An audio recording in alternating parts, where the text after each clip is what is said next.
Busy person ka ba? Wala ka na bang oras para mag-exercise? Hindi po pwede yun. Dapat you live healthy. Sa bahay, pwede kang gumawa ng mga programs na makakatulong sa'yo. At very simple lang ito. Kung wala ka ng oras pumunta sa gym, dahil marami kang ginagawa, marami kang trabaho, o nag-aaral ka, sa bahay mismo, marami kang pwedeng gawin na makakatulong sa'yo at may pagpatuloy ang healthy life.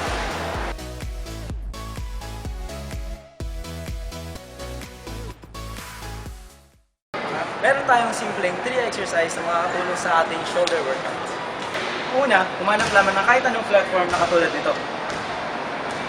12 push-ups lang ang kailangan para sa exercise na ito. Will concentrate your shoulder. Yeah. Gaya niyo lang ako.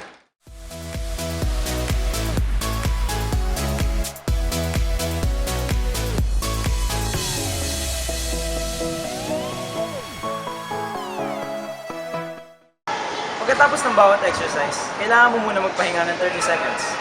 Second exercise natin ay simple floor push-up. Kailangan malawak ang mga braso mo para sa exercise na ito.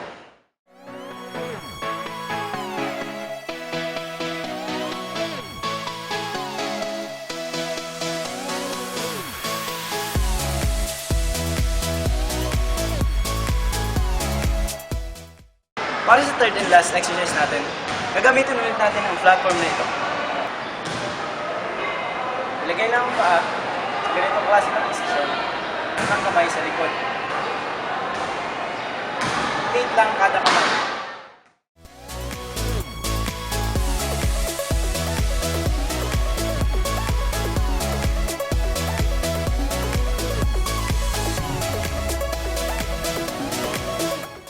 So yan, hindi mo na kailangan pumunta sa gym para magkaroon ka lang ng workout sa inyong katawan.